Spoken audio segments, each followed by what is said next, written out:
세종대왕은 바른 정치는 백성의 마음을 헤아리는 데서부터 시작되어야 한다, 이런 생각을 가지고 계셨기 때문이죠. 그에 반대하는 신하들에게 용조는 삽살개에 비유하면서 김두량이 그린 삽살개라는 그림 옆에 이런 글을 적었습니다.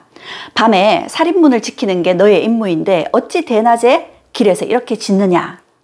정조는 손상익하라고, 손해는 군왕이 보고 이익은 백성이 얻어야 한다. 임금은 배와 같고 백성은 물과 같다. 내가 이 물길에 배를 타고 백성에게 왔으니 항상 조심해야 한다. 두 번째, 조선의 500년을 가능케 한 시스템, 조선 왕들의 소통 시스템입니다. 조선의 왕들 중에 어떤 왕들이 소통을 잘했을까요? 경언심과 경의 말이 매우 아름답다, 경의 말이 옳다, 경의 말이 훌륭하다, 이런 말을 쏟아내었던 분이 누구이실까요? 네, 세종대왕입니다. 이런 말을 들으면 신하들은 더 적극적으로 자신의 의견을 이야기하게 되겠죠. 이처럼 세종대왕은 껄끄럽지 않게 편안하게 자신들의 생각을 가감없이 이야기할 수 있도록 편하게 이런 칭찬들을 해주었습니다. 굉장히 긍정적인 화법이라고 할 수 있겠죠. 이처럼 세종대왕은 경연을 굉장히 즐겨 했습니다. 경연을 통해서 신하들과 서스럼 없이 활발한 토론을 즐겨 하셨던 거죠. 세종은 그러면 어떤 특별한 소통을 보여주셨을까요? 세종이 세금 제도를 개편하기 위해서 백성들의 의견을 듣겠다 하고 백성들의 의견을 조사하라는 명령을 내렸습니다. 그래서 1430년 3월부터 8월까지 약 5개월간 17만 2천여 명을 일일이 백성들을 찾아다니면서 토지 한 결당 10두의 세금을 내는 것에 대해서 어떻게 생각하느냐, 찬반 여부를 물었습니다. 결과가 어떻게 나왔을까요? 약 9만 8천여 명, 57.1%가 이 새로운 제도에 찬성을 했습니다. 반면에 약 7만 4천여 명, 42.9%가 반대했어요. 5개월 동안 찬반 조사를 했거든요. 그리고 그 결과가 이렇게 나왔습니다. 그러면 세종대왕은 어떤 결정을 내리셨을까요? 반대는 이게 듣지 않았죠? 네, 맞습니다. 찬성이 더 많이 나왔지만 반대도 못지않게 나왔습니다.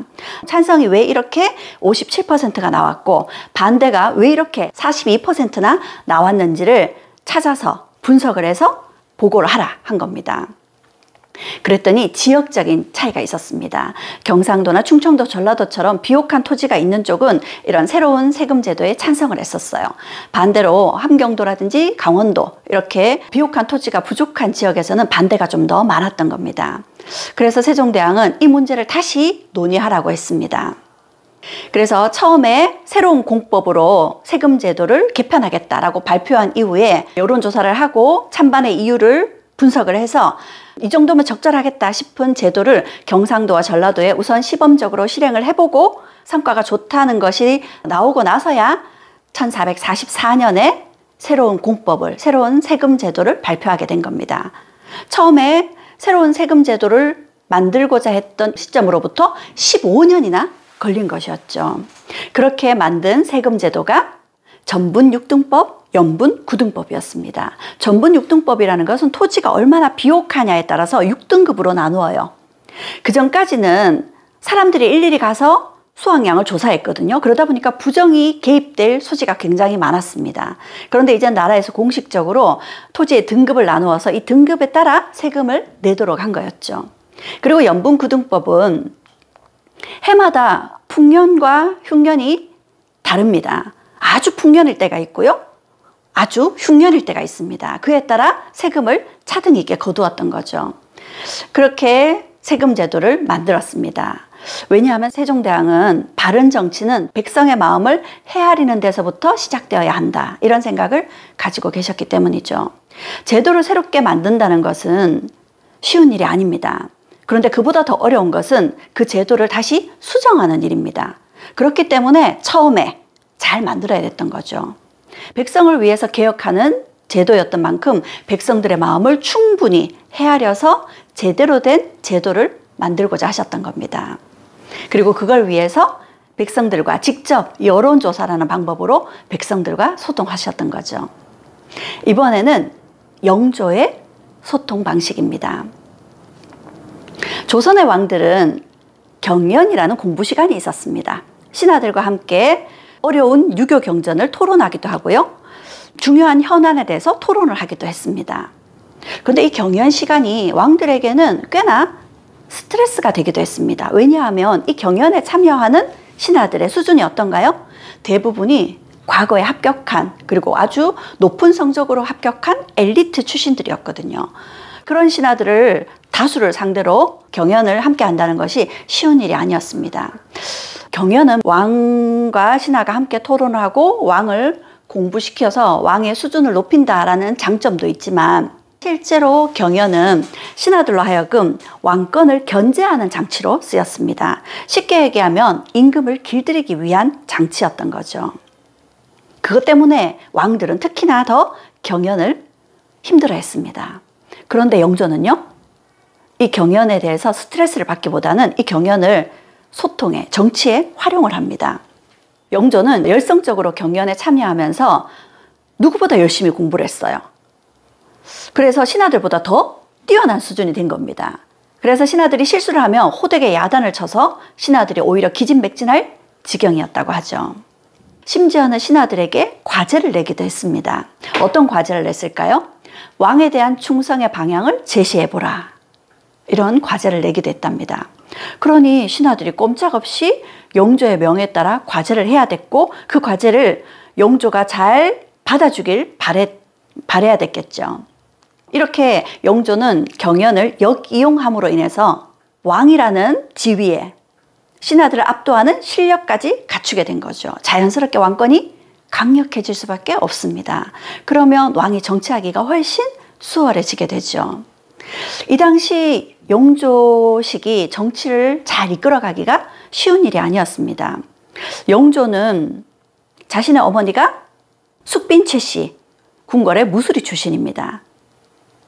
조선 왕실에서는 어머니의 출신이 가장 천한 왕이었죠. 누구보다 컴플렉스가 있었기 때문에 영조는 누구보다 노력을 많이 기울였습니다. 그리고 그 당시 노론이 집권하고 있던 시기였습니다. 노론의 입김이 굉장히 강했던 거죠.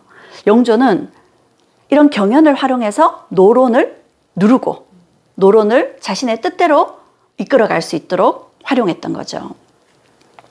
그런 면모를 잘 또 확인할 수 있는 것이 당시 영조의 탕평 정치에 반대하던 신하들에게, 이 탕평 정치의 근거지가 서원이었거든요. 영조가 많은 서원을 줄이게 됩니다. 그런데 그에 반대하는 신하들에게 영조는 삽살개에 비유하면서 김두량이 그린 삽살개라는 그림 옆에 이런 글을 적었습니다. 밤에 살인문을 지키는 게 너의 임무인데 어찌 대낮에 길에서 이렇게 짖느냐. 그 당시 노론들을 삽살개에 비유해서 이렇게 호되게 질타했던 겁니다. 이처럼 영조는 자신에게 맞서려고 하고 영조의 왕권을 약화시키려 하는 노론에게는 이렇게 그들보다 더 우위에서 그들을 제압했습니다. 반면에 백성들에게는 누구보다 너그럽고 누구보다 백성들을 살피는 군주의 모습을 보여줍니다. 영조가 그린 그림이라고 합니다. 백성을 생각하면서 그린 그림이고, 여기에는 백성에 대한 자신의 생각이 적혀 있습니다. 백성이 미미해 보이더라도 항상 두려워하며 그들의 어려움을 생각해야 한다. 나라를 다스리는 사람이 한쪽으로 치우쳐 백성을 돌보지 않으면 안 된다라고요.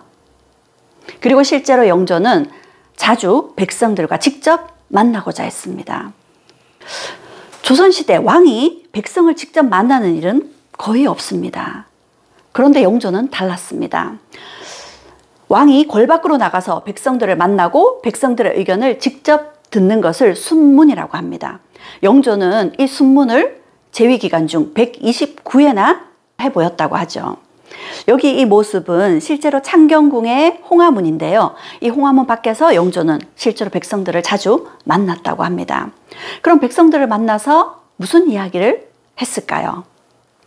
영조는 이 홍화문 바깥에서 많은 백성들을 한꺼번에 만나면서 이 백성들의 여러 가지 이야기를 듣기도 하면서 영조가 백성을 위해서 실시하고자 하는 개혁을 백성들에게 의견을 묻기도 했습니다. 그 중에 하나가 백성들을 굉장히 괴롭혔던 군포의 부담이었어요. 조선시대도 남자들은 군대를 가야 됐습니다. 근데 그 군대를 가야 되는 기간이 16세부터 60세까지였습니다. 16세부터 60세까지 수시로 군대를 가야 됐던 거죠. 군대도 가까운 곳도 있지만 저 변방으로 가게 될 수도 있겠죠. 그럴 경우에는 집안에 농사를 지을 손이 부족해집니다. 그래서 군대를 면제받기 위해서 1년에 군포를 2필씩 내야 됐었어요. 이 군포가 백성들에게는 큰 부담이었던 거죠. 그래서 영조는 이 백성들의 부담을 줄여주려고 호포제나 결포제를 실시하고자 했습니다. 이 군포는 세금인데도 불구하고 이 군포의 의무는 백성들만 졌습니다. 양반들은 면제되었어요. 그러다 보니까 백성들의 군포 부담은 줄여주고 양반들이 군포를 더 내게 하고 싶었습니다. 그래서 호포제를 실시하고자 했죠. 호포제는 집호자입니다. 집집마다 16세부터 60세까지의 남자들은 군포를 내게 하는 거죠. 양반들도 예외 없이요. 이게 아니라면 결포제를 실시하고자 했습니다. 결포제의 결자는 토지 결자예요. 토지의 양에 따라서 군포를 내게 하는 겁니다. 그럼 누가 더 많이 내게 될까요? 당연히 양반, 지주들이 더 많이 내게 되겠죠. 그래서 이런 제도를 실시함으로 인해서 백성들의 군포 부담을 줄여주려고 했던 거죠. 그래서 백성들에게 의견을 물었어요. 그런데 그 당시 백성들은 호포제, 결포제 이런 어려운 말을 이해하기가 쉽지 않습니다. 성균관 유생들로 하여금 백성들에게 일일이 좀 쉽게 설명해 주라고 했지만 백성들은 그게 쉽사리 이해되지 않았어요. 그러다 보니까 백성들의 의견을 충분히 제대로 듣기가 쉽지 않았습니다. 아침 일찍 홍화문에 나와서 백성들을 만났는데 벌써 해가 지려고 하고 있었던 거죠. 시간에 쫓기어서 영조 임금이 백성들에게 그러면 쉽게 결정을 해라 합니다. 호포제를 할 것인지 결포제를 할 것인지. 호포제 할 사람은 북쪽에 서고 결포제를 원하는 사람들은 남쪽에 서라 했던 겁니다. 요즘으로 얘기하면 OX 둘로 선택을 하라는 거죠. 그렇게 백성들이 양쪽으로 나누어 섰지만 이것도 쉽게 결정이 나지 않았습니다. 하지만 이렇게 세금 개혁에 백성들의 의견을 들으려고 했던 영조의 노력이 굉장히 대단하다는 생각이 듭니다. 이번에는 정조의 소통 방식입니다. 정조의 소통 방식 중에 놀라운 것이 편지입니다. 정조가 심한지라는 신하에게 보낸 편지가 발견되었습니다. 왕의 편지를 어찰이라고 합니다. 무려 한 신하에게 299통의 편지를 보냈다고 합니다. 와, 이것만 보더라도 정조가 소통에 얼마나 진심이었는지 그리고 얼마나 부지런한 사람이었는지 엿보게 됩니다. 그러면 정조가 이렇게 많은 편지를 보냈던 심한지라는 신하는 어떤 사람이었을까요? 심한지는 노론의 수장이었습니다. 노론의 수장이라 그러면 정조하고는 정적 관계입니다. 정조는 자신의 정적에게 이렇게 많은 편지를 보냈던 거죠. 왜 그래야 됐을까요? 하루는 이런 일이 있었습니다. 심한지가 정조 앞에 관모를 벗고 엎드렸습니다. 관모를 벗는다는 뜻은 사직하겠다라는 뜻이었습니다. 그러면서 심한지가 정조에게 이렇게 이야기를 했죠. 신들은 죽으면 죽었지 감히 그 명을 받들지 못하겠나이다. 그러자 정조가 경의 말이 너무 지나치다 합니다. 그러자 다시 심한지가 성상의 마음을 돌리지 못하였으니 물러가 처벌을 기다리겠나이다. 화가 난 정조는 우의정 심한지를 파직하라 하고 명을 내렸습니다. 분위기가 어떤가요? 분위기 아주 살벌하죠. 두 사람이 아주 첨예하게 대립하면서 분위기가 살벌해지자 심한지와 뜻을 같이 했던 정조에게 반대했던 사람들이 더 이상 말을 하지 못합니다. 심한지가 정조에게 맞섰다가 파직되었잖아요. 그러니까 정조의 반대 의견이 완전히 쑥으로들어 버렸습니다. 그런데 며칠 후 정조는 심한지를 영중추 부사로 조정에 복귀시켰습니다. 어떻게 된 일일까요? 영조가 심한지에게 보낸 편지에 그 비밀이 숨겨져 있습니다. 계단 아래에서 관을 벗었다. 행동이 매우 지나치다. 파직시킨다. 그리고 그 뒤에 다시 그대를 임명하는 방법도 내가 다 생각해 놓았다. 정조가 미리 심한지에게 다음날 조정해서 요렇게 이야기를 할 테니 당신이 요렇게 나에게 맞서라. 그렇게 해서 이 문제를 해결하고 차후에 그대를 다시 임명하겠다. 이렇게 미리 짜두었던 거죠. 정조는 자신의 정적이라고 할 수 있는 그런 노론의 수장을 이렇게 많은 편지에 진심을 담아서 보내면서 그와 아주 긴밀하게 소통을 하고 있었던 겁니다. 밀통에 가까운 소통이라고 할 수 있죠. 이렇게 할 수 있는 걸 보면 정조의 소통 능력이 누구보다 뛰어나다고 인정할 수밖에 없을 것 같습니다. 그럼 백성과의 소통은 어떠했을까요? 정조는 손상익하라고 손해는 군왕이 보고 이익은 백성이 얻어야 한다. 임금은 배와 같고 백성은 물과 같다. 내가 이 물길에 배를 타고 백성에게 왔으니 항상 조심해야 한다. 백성을 위하고 백성을 늘 조심해야 된다는 생각을 가지고 있었습니다. 그리고 누구보다 백성을 위한 정치를 하고 싶었어요. 그럼 내가 백성을 위한 정치를 하는데 이게 진짜 백성을 위하는 건지 확인하기가 쉽지 않았겠죠. 정조는 그걸 확인하기 위해서 김홍도를 활용했습니다. 김홍도 하면 이런 풍속화를 떠올리게 되죠. 김홍도는 천재 화가였습니다.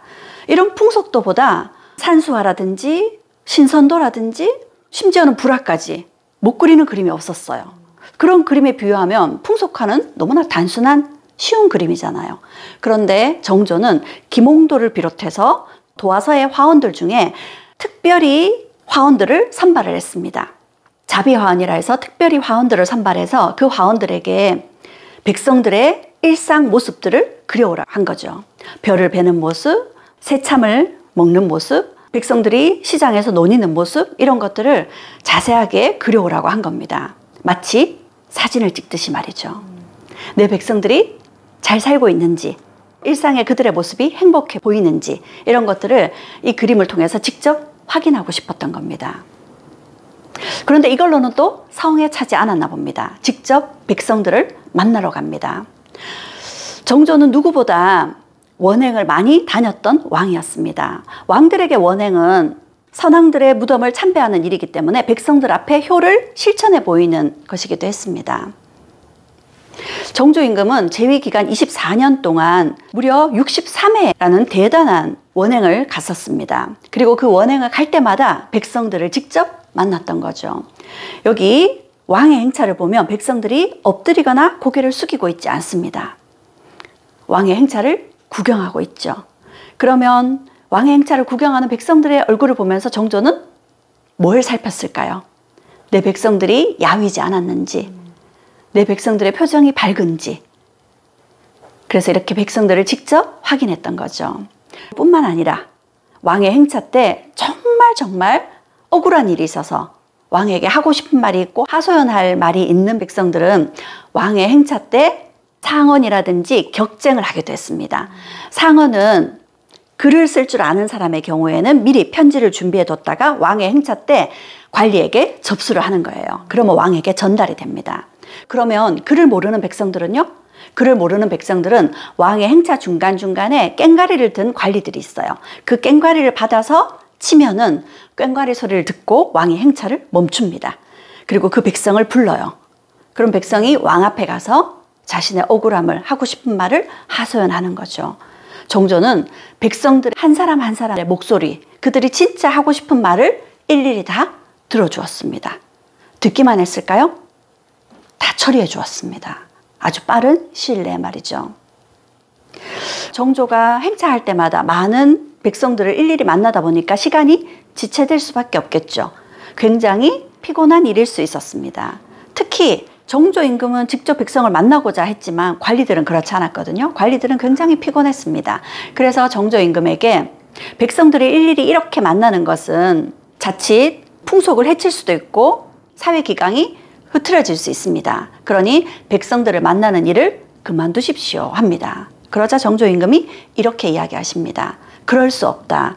고할 데 없는 불쌍한 백성들이 가슴에 깊은 원한을 품고 분주히 와서 호소하는 것이니 이것은 마치 어린아이가 부모에게 하소연하는 것과 같다. 저들은 실로 죄가 없다. 오히려 그렇게 만든 자들이 죄인이다. 정조는 이렇게 백성들 한 사람 한 사람을 만나고자 했고 그렇게 백성들과 소통한 군주였습니다.